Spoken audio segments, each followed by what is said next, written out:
What's up, everybody? Welcome back to another episode of Inside Inter Miami. I'm your host, Andre Fernandez, joined as always by my co host, Michelle Kaufman, our Inter Miami beat writer. This team just continues to be a roller coaster of emotions. It never ceases to be. Just when we're marveling at how great of a turnaround they had heading into the Club World Cup, they were in a bit of a funk. All of a sudden, they turn it around. These score an impressive win over Porto and are leading Palmeiras with a chance to win the group. They collapse in the final 10 minutes and end up in a draw. Now they draw. Now, speaking of draws, they draw the monster. Paris Saint-Germain, PSG, mighty PSG is their next opponent. So we'll talk a little bit about that. But we'll look at overall what's been a positive performance so far for Miami in the Club World Cup and why it's happening. We'll look at their victory over Porto. We'll look at the tie against Palmeiras and what happened. We'll have reaction from El Pistolero, who the ageless wonder didn't look like he was 38 in that game at all. It made two big plays that led to Miami's 2 goals in the matchup. We'll also look at what this means in general for Inter Miami and for MLS as a whole, as they are the one team from MLS that advanced through the group stage. Seattle didn't do so well. LAFC didn't do so well. So we'll digest that and see what Javier Mascherano had to say about that. And their next opponent, the aforementioned PSG, which monstrous win in the Champions League over Inter Milan. They've had a couple of good wins in this, but they did suffer a loss in the group play. Does it mean anything? We'll hear from Mascherano talking about that. Luis Enrique, the former FC Barcelona coach, who had a huge influence on the rock stars on the Inter Miami team, including Lionel Messi. We'll look at what that entails and a broader look overall at how this Club World Cup has been so far as the group stage begins to wind down in terms of attendance, atmosphere, the performance of a lot of these teams, especially the South American teams. But let's start with what Inter Miami has been able to do so far. Michelle, we saw this team at its worst in recent weeks. Now, for the most part, we're seeing them at their best in this Club World Cup. Right. Well, first of all, before we continue, today is the GOAT's birthday. It's Lionel Messi's birthday. So I brought a balloon and I brought a hat. Yep. I won't be wearing the hat for the entire thing, but I did bring. Lean forward so I can see the hat. Weird. There you go. Okay. There's the hat. Okay, there you go. It's a little better. Okay, there we go. There we are. There's the hat. Everyone see the hat? Happy birthday. Happy birthday, Leo. Felicidades a Leo. There you go. Felicidades a Leo. Feliz cumpleaños a Leo. Okay. Yep. So now getting back to quite an occasion to celebrate on the eve of his 38th birthday. On Monday night, they go into this game against Palmeiras. I mean, just in general, let's talk about where they are now. I am still picking my jaw up off the floor because nobody expected. I don't think they expected.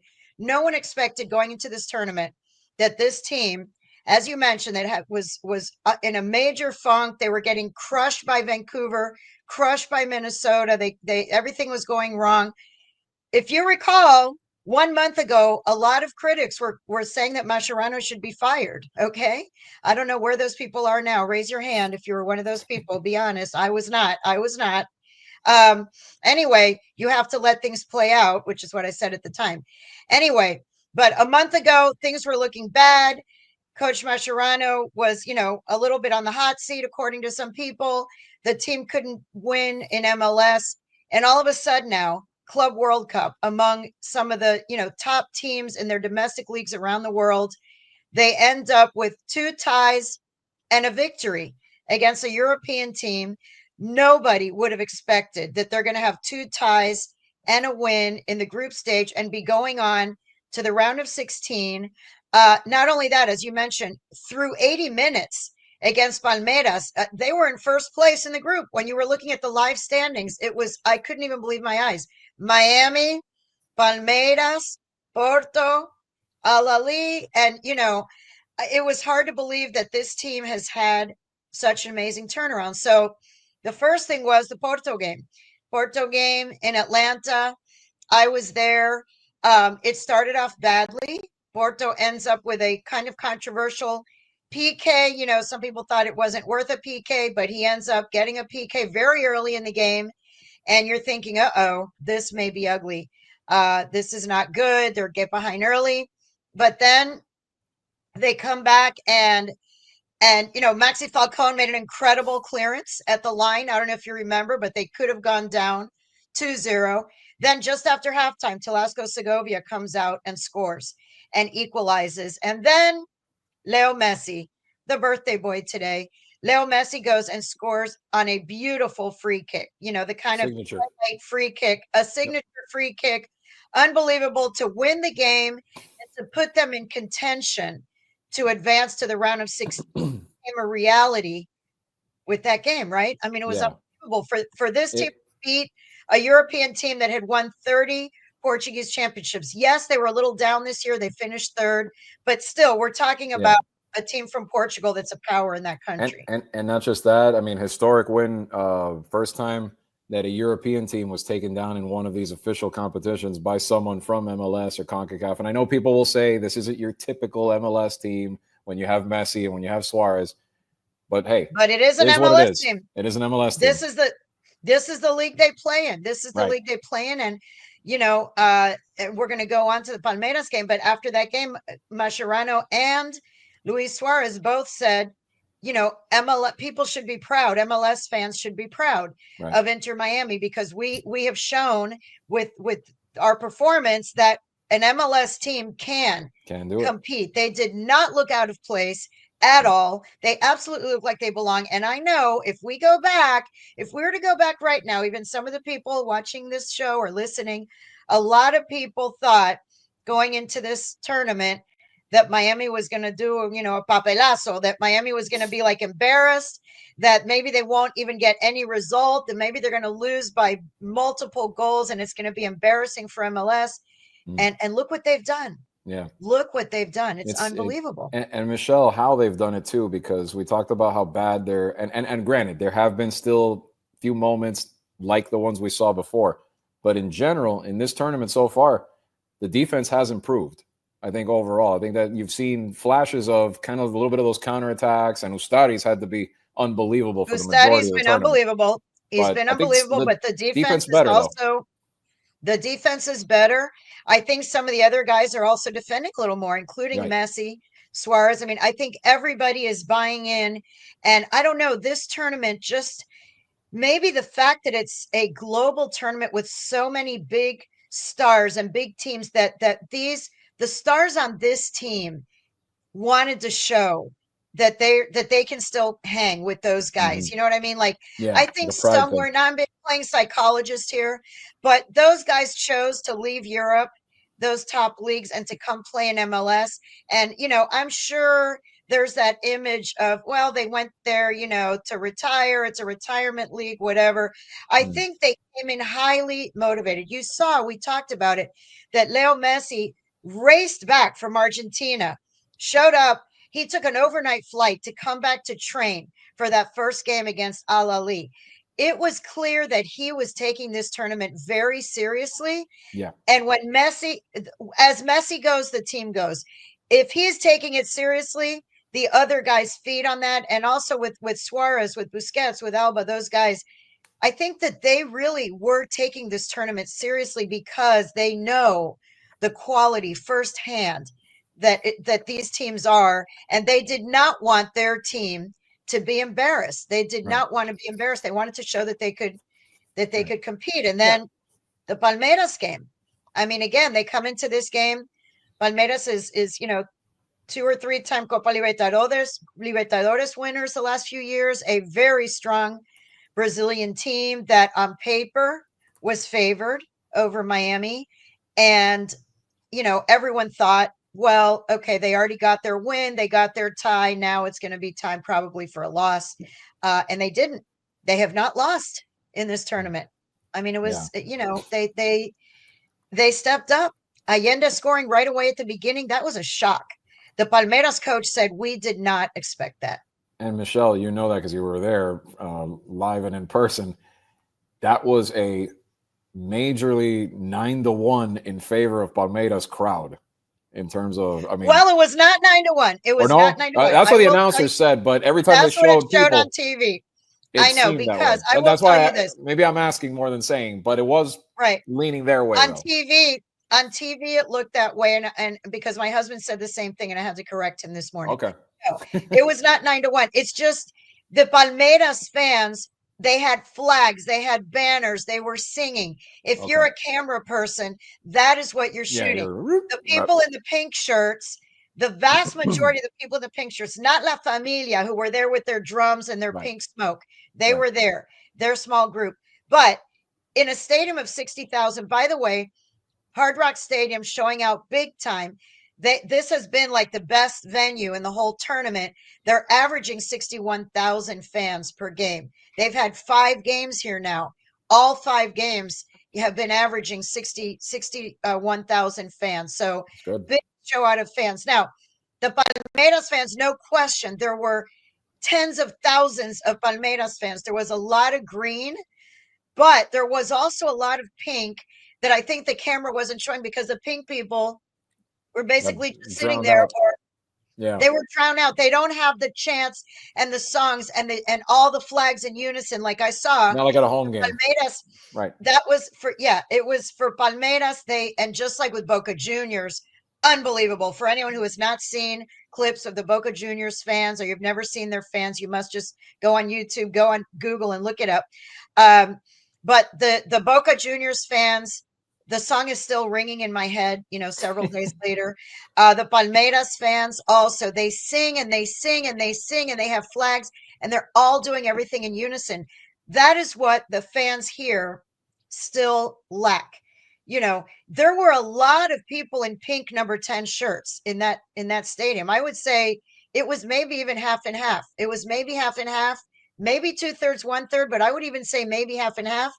But the pink fans, were not all singing in unison. It's So a that shame was, then why the hardcore La Familia group didn't make it over there and turn a section into their own, kind of the way they they do at did. home. They did have They their own. did. They did. Okay. They did. So they were there. They were in the end zone. They were Okay. there, but they were not. The other tens of thousands of pink people are not part of La Familia. Right. They don't know the chants. They They don't know don't the know songs. they're They're right. random. They're not part of They're the random people. hardcore. Yeah. Random people who showed up from Miami or from out of town who wanted to see this game. They wear their pink Messi shirt, but they don't know any of the songs and they don't know any of the chants. So the problem is they were a Palmeiras little fans, right. They were a little yeah, pocket compared to the gigantic, compared to gigantic sections. There was yeah. the entire east side of the stadium was all I mean, green. It they was had all green. those flags that stretch from like the top of the Yes. deck to the bottom of the deck, going like more than one. Yeah. Yeah. So. Yeah. No, they're unbelievable. The Brazilian fans, we're going to talk later about the whole South American vibe in this tournament has been incredible. But the fan base of Boca Juniors, the fan base of Palmeiras, and the other Brazilian teams too, they bring a party. Wherever they go, they bring a party. And that is what the U.S. fans and the Inter Miami fans still, there is a group of them who do that, but not the majority. Right. Not the majority. Well, going back to the game itself, they were in control 2-0, and you're thinking, oh my God, this team is not only going to win the group, they're going to face Botafogo now. They're not going to have to face PSG, and then all of a sudden, boom, 1 goal in, and you're still that first goal was kind of like saving Palmeiras' existence in the Club World Cup, and you're like, okay, hold it at 2-1, you're fine, and then another one in a little bit of chaos in front of the goal, he just zooms one past Ustari. And all of a sudden, you're like, uh-oh.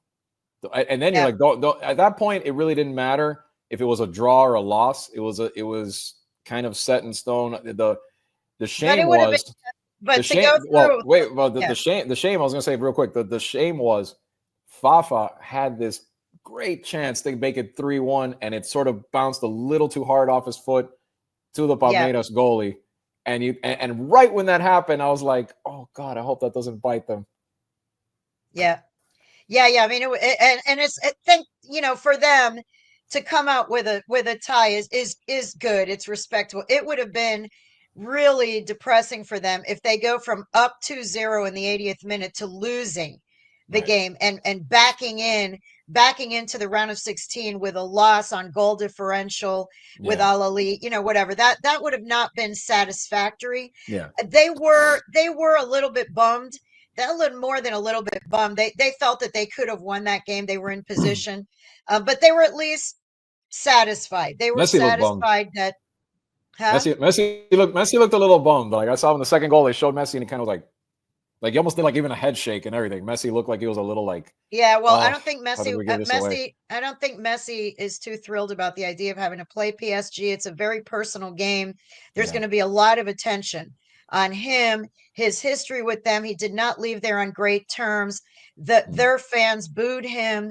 You know, he went to Saudi Arabia to do a tourism promotion and missed a training session or something with PSG, which did not go over well.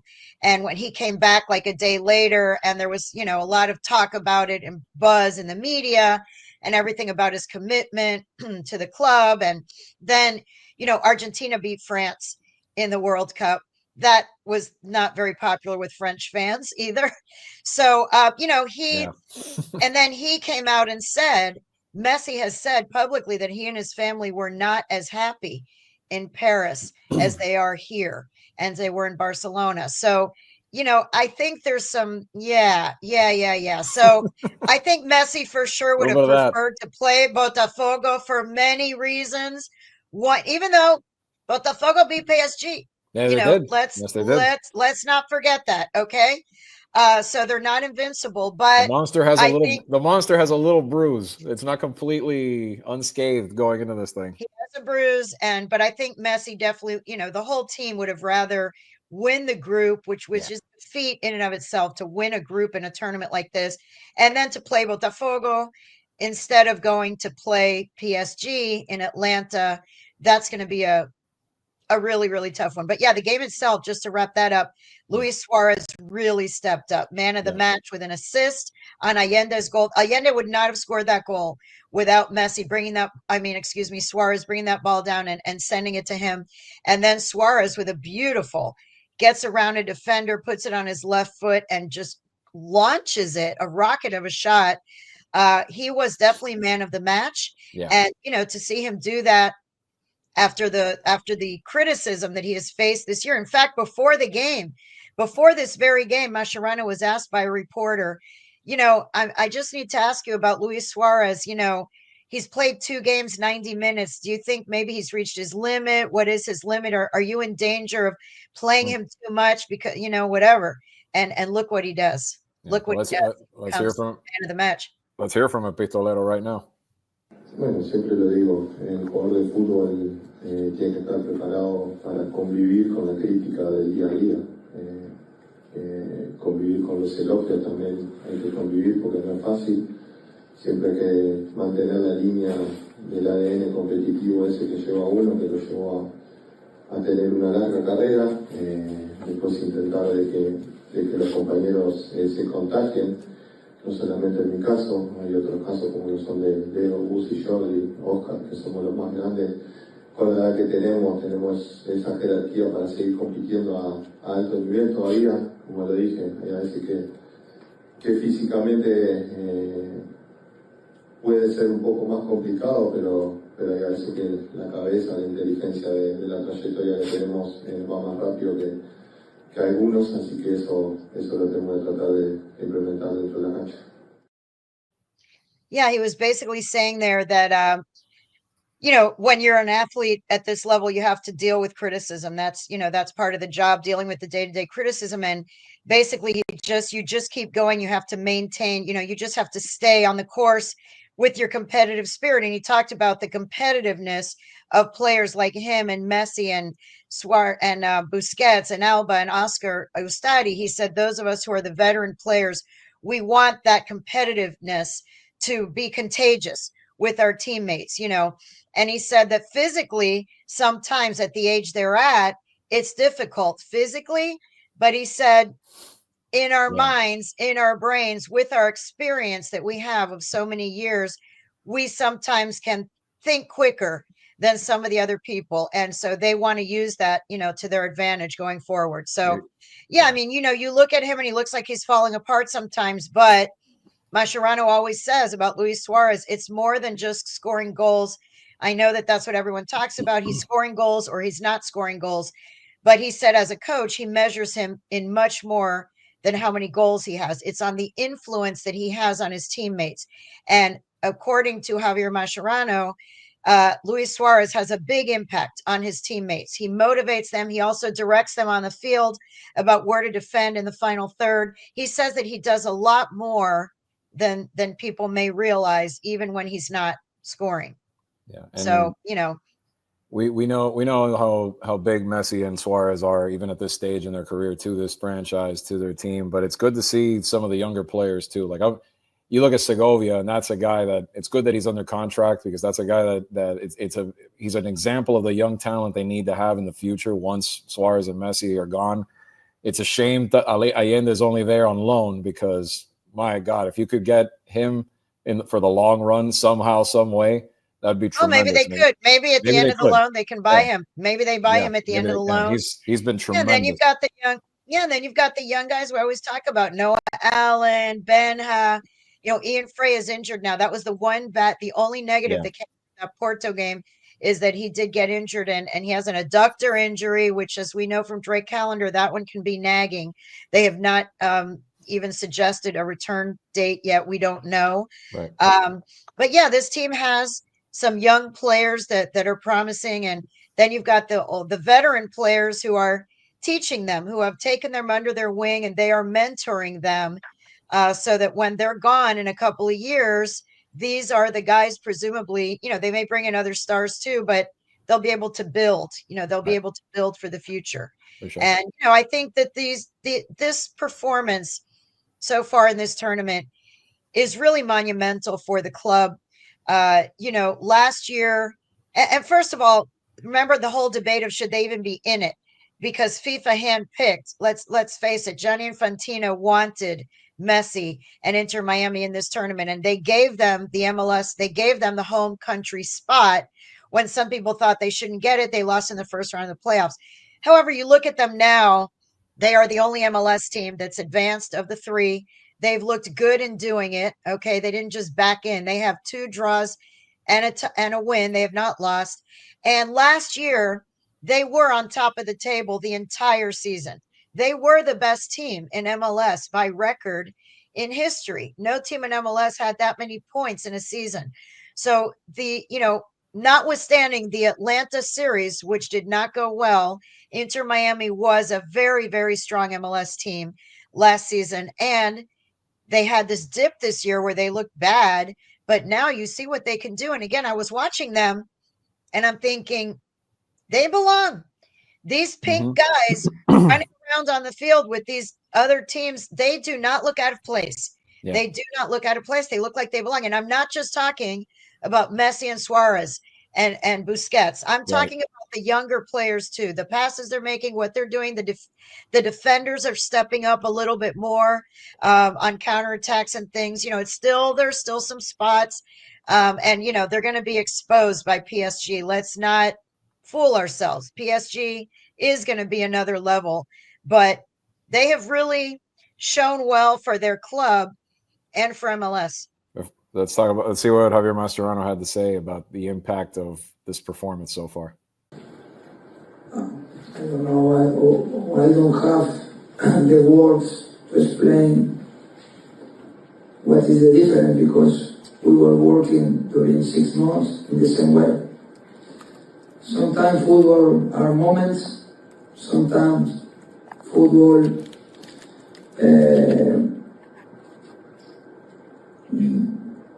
is sometimes the feeling that you have into the pitch. I think this team, when we start this tournament, we were convinced that we can play our football. We knew that we were going to play against teams with maybe more quality than us, maybe teams that normally in the domestic league they have they have more competitive games, but I think we could show to the world that we can compete when we are combined, we are focused in our idea, and we are together. We can fight for the target that we have. So I'm happy for the players, but at the end, I don't want to analyze now the tournament because it's not the moment yet. We are going to play Sunday against a big team. Probably they are better than us, but in football you never know. So we have to play. We will try to do our best, and we will see what happens. And after that quote, Mascherano said, "Who's to say? Maybe Sunday will be our day." You know, he said, "I know," and he talked about all the amazing things that PSG has done. I mean, they beat Inter Milan 5-0 in the Champions League final. That is a thumping. You know, they're very good. Their entire roster is full of multi-million-dollar stars, and even the backups, the bench players. You know, they have a roster that player for player is better than Miami. There's no question about it. They have all kinds of experience of playing in Champions League and all these other, you know, big tournaments that Inter Miami, you know, plays in tournaments that are not as prestigious as those. But Mascherano keeps saying, you know, it's 11v11 with a ball. And he keeps saying, and it sounds trite and it sounds silly, but it is true. Botafogo showed that. I mean, Botafogo played them, you know, PSG. Yeah. I'm sure everyone thought that they were going to get killed, and they didn't, you know. Yeah, that's it. I'm gonna make a video game reference. I hope you know that this is like when you get to that last level in Mike Tyson's Punch Out, and it's like it says dream match, and then you get to fight Mike Tyson back in the day. Like people, I know young kids still love that. Punch Out's still popular even these days. It reminds me a little, and it's weird saying that about a team that has Lionel Messi, it has Luis Suarez, and has all this talent, no matter what age they are.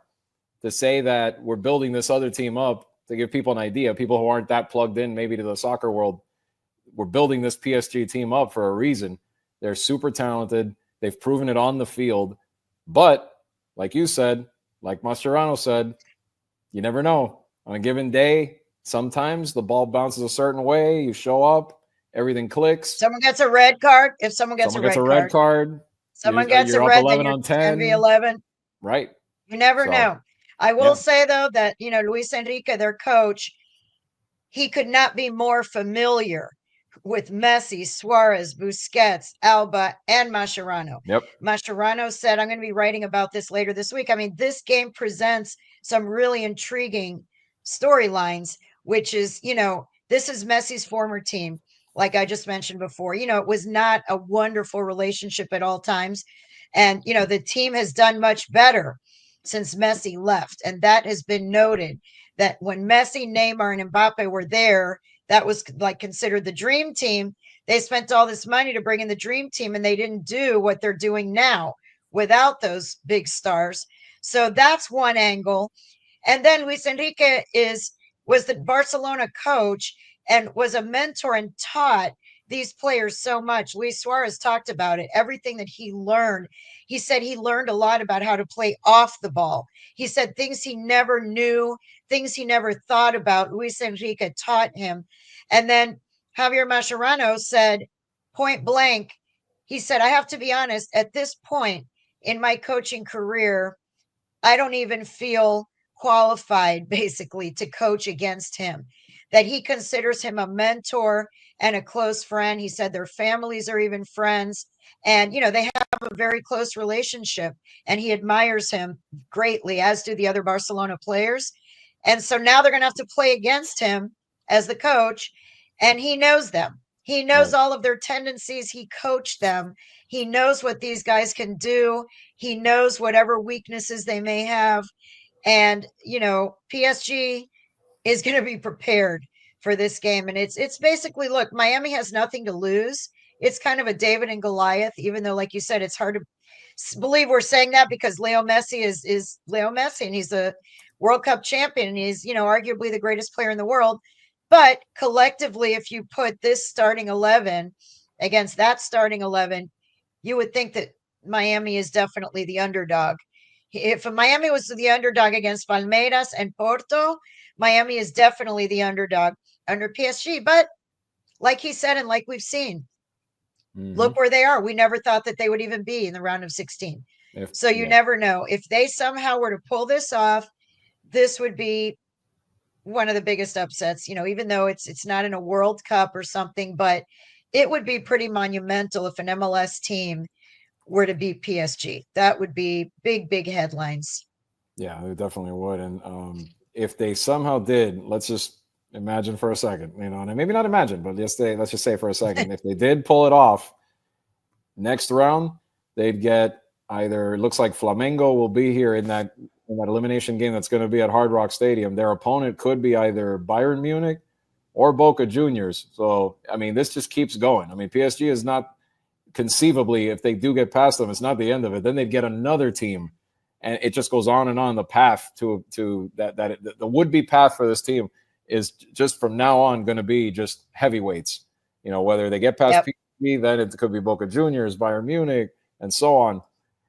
Again, it goes back to how this tournament is so loaded and so stacked with big name teams and big name talent. And we want to wrap up by talking a little bit about the South American flavor. Well, no, before that, Javier Mascherano is going to talk one more time about this big game. Let's hear that. Then we're going to wrap up. Go ahead. Go ahead. Si hay algo que tiene, o si hay algo que lo convierte a este deporte en el más lindo de todos, es eso. Que muchas veces te da la posibilidad al equipo que es inferior en cuanto a jerarquía a poder competir e inclusive a poder ganar. Y claramente, obviamente no vamos a negar que el PSG es el campeón de Europa y tiene un equipo brillante, con un recambio brillante, pero bueno, será otra oportunidad de tomarlo con la ilusión y de poder hacer otra gesta histórica. Ojalá que estemos a la altura, ojalá que podamos tener el día que necesitas para poder vencer a un equipo como el PSG, pero quédate tranquilo de que lo que sí vamos a hacer es tratar de hacer todo lo posible para poder competirle con nuestras armas y hacer el mejor partido posible. Yeah, basically he said, look, this is the beautiful thing about soccer. You get an opportunity sometimes as the underdog. On paper, obviously, we are the underdog. The PSG is the European champion. They are a brilliant team with a loaded roster with great substitute players. They have everything. But he said this is maybe another opportunity for us to have another historic win, another historic performance. And, I just hope that we're up to the task. He said, I can tell you that we are going to do everything we can.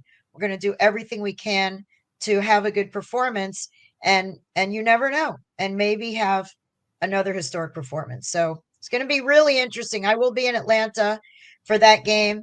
So, stay tuned. I have lots of stories coming up over the next few days. Also, I'm going to be doing a tour of the Miami Freedom Park, by the way, real quick. I'm going to be doing a tour of the Miami Freedom Park, of the construction site. So I'll be able to tell you about that next week. But first, just looking over the tournament as a whole, the South American teams have really stood out in this tournament. I think coming in, a lot of people thought that the European teams are just going to roll over everybody else and just kind of cruise through the group stage into the knockout stage. That has not been the case. The South American teams from Brazil and Argentina have not only stepped up on the field, but they have stepped up off the field. They have provided the greatest crowds, the greatest atmosphere. And part of the thinking is that they care more, that this tournament means more to them because they have more of a chip on their shoulder. They want to show, the Europe is the gold standard. And so I think maybe the European teams and their fans, at least coming in, didn't really care that much about this tournament as the South American teams and the other teams around the world. This was a chance for everyone to prove themselves against the high bar. And they have. The South American teams have definitely stepped up. Their fans have stepped up big time. If you go to any match that has these teams, you're going to see how many fans are there and how passionate they are. And, there have been some bad crowds. There was one crowd of 3,200 people. That's really bad for a Korean team against a South African team. That's not good. That some of the clubs that are not either big name clubs from Europe or clubs that have big followings, like the South American teams, the attendance has not been good in some of the venues.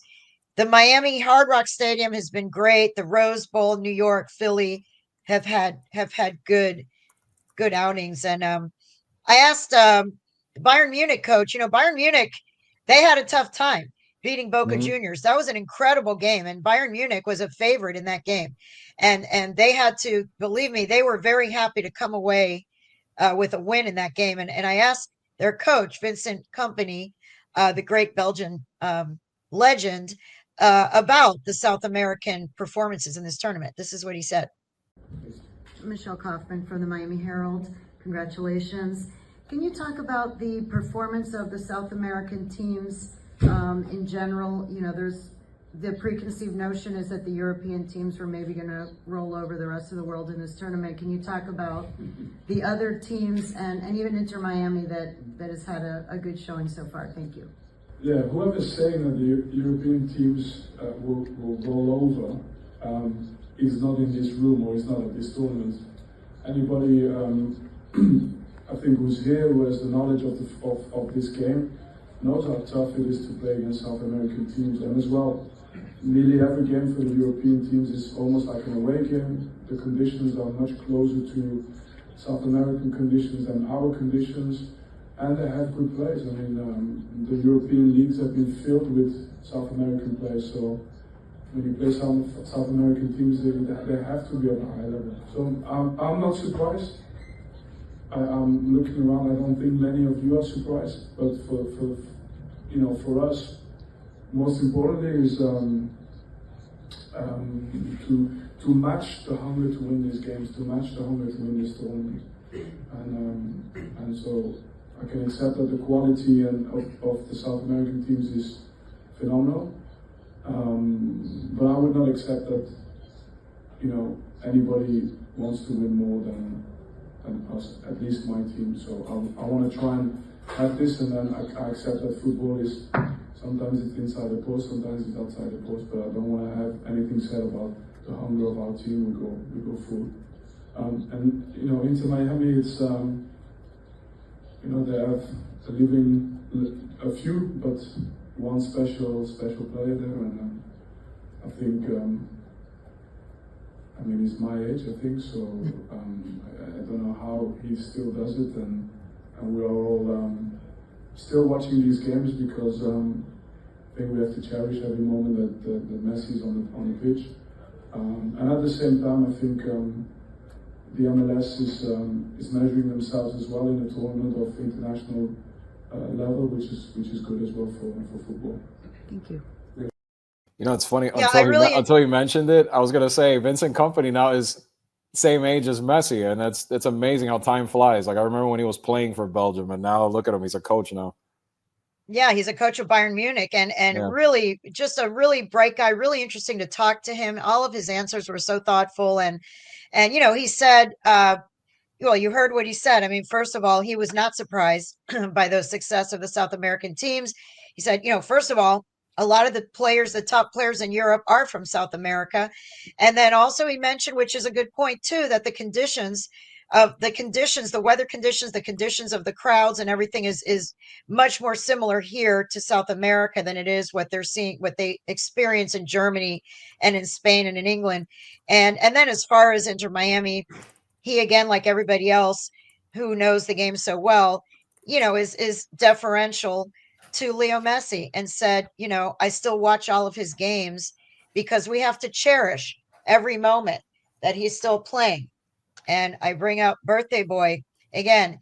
He's 38 years old, and we are lucky. I think sometimes we forget, he's there playing for Inter Miami and all these games. We are seeing a special player, just like when I was covering tennis, and I still cover tennis, but I mean Roger Federer, Rafa Nadal, Serena Williams, there are legends in their sports.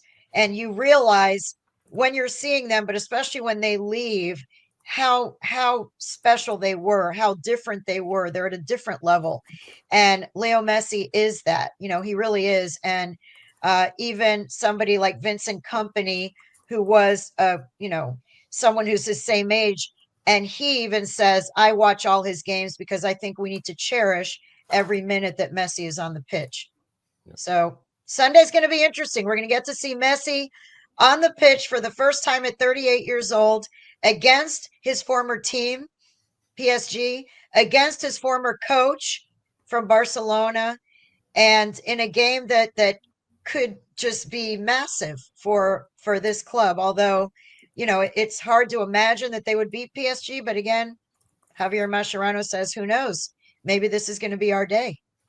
Maybe this will be their 1980 U.S. hockey team miracle win or something like that. I don't know. Maybe I'm putting it on too big of a pedestal, but they are definitely underdogs going into this one. And we'll recap all of it for you next week. A little spoiler that Michelle dropped for you. She's also going to talk about her Freedom Park tour that she's going on this week. We'll talk about that next week, along with a recap of how Inter Miami played. Did they actually pull it off? Are they still playing in the Club World Cup?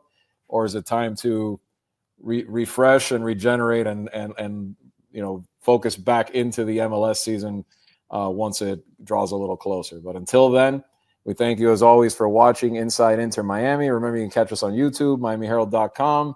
Happy birthday, Lionel Messi, one last time, as Michelle Pistolero too. Not his birthday, but we'll send him that as well. But he scored, but he got man of the scored. match. Man of the He match. did. Man of the match. Still defying expectations at his age. So until next week, we hope you enjoy the games and have a good one, everybody.